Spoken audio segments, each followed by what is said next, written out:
This is from Daniel Deronda by George Eliot, published 1878, in which Gwendolen Harleth and her suitor Mr. Grandcourt attempt to game the marriage market.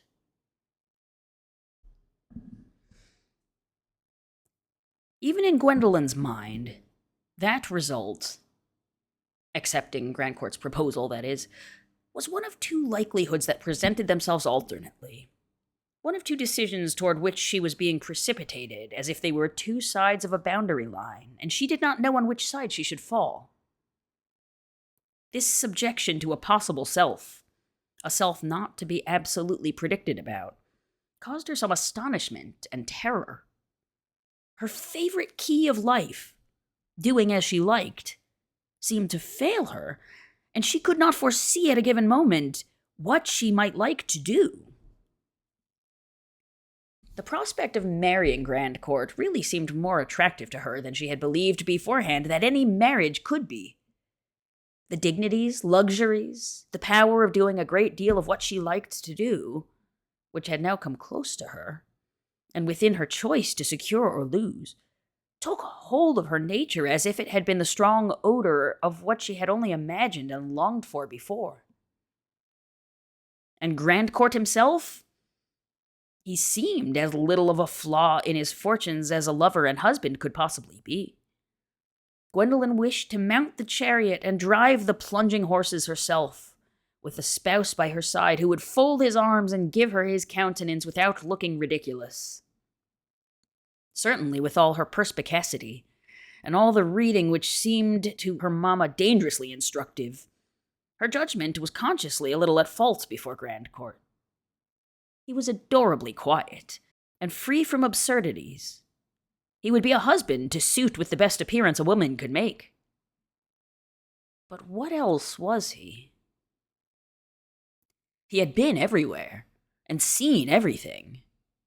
That was desirable, and especially gratifying as a preamble to his supreme preference for Gwendolen Harleth.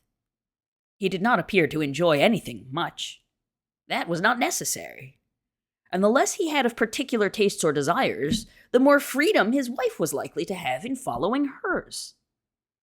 Gwendolen conceived that after marriage, she would most probably be able to manage him thoroughly.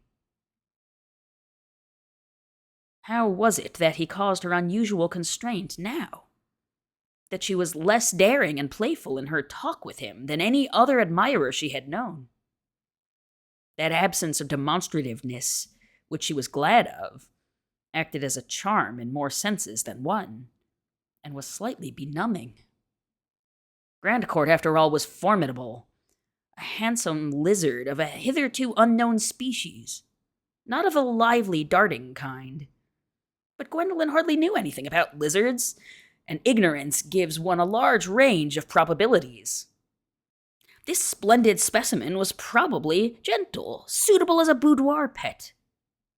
What may not a lizard be if you know nothing to the contrary? Her acquaintance with Grandcourt was such that no accomplishment suddenly revealed in him would have surprised her. And he was so little suggestive of drama that it hardly occurred to her to think with any detail how his life of 36 years had been passed. In general, she imagined him always cold and dignified, not likely ever to have committed himself. He had hunted the tiger. Had he ever been in love or made love? The one experience and the other seemed alike remote in Gwendolen's fantasy, from the Mr. Grandcourt, who had come to Diplow in order, apparently, to make a chief epic in her destiny. Perhaps by introducing her to that state of marriage which she had resolved to make a state of greater freedom than her girlhood. And on the whole, she wished to marry him. He suited her purpose. Her prevailing, deliberate intention was to accept him. But was she going to fulfill her deliberate intention? She began to be afraid of herself, and to find out a certain difficulty in doing as she liked.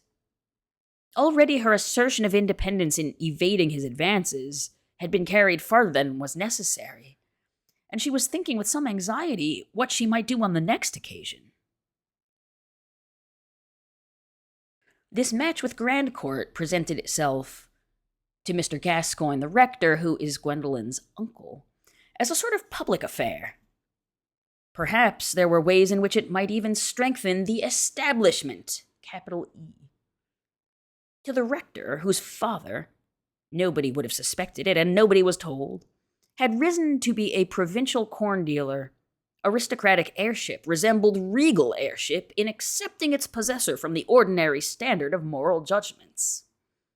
Grandcourt, the almost certain baronet, the probable peer, was to be ranged with public personages, and was a match to be accepted on broad general grounds, national and ecclesiastical. Such public personages, it is true, are often in the nature of giants, which an ancient community may have felt pride and safety in possessing, though regarded privately. These born eminences must often have been inconvenient and even noisome. But of the future husband personally, Mr. Gascoigne was disposed to think the best. Gossip is a sort of smoke that comes from the dirty tobacco pipes of those who diffuse it. It proves nothing but the bad taste of the smoker. And if Grandcourt had really made any deeper or more unfortunate experiments in folly than were common in young men of high prospects, he was of an age to have finished them. All accounts can be suitably wound up when a man has not ruined himself, and the expense may be taken as an insurance against future error. This was the view of practical wisdom. With reference to higher views, repentance had a supreme moral and religious value. There was every reason to believe that a woman of well-regulated mind would be happy with Grandcourt.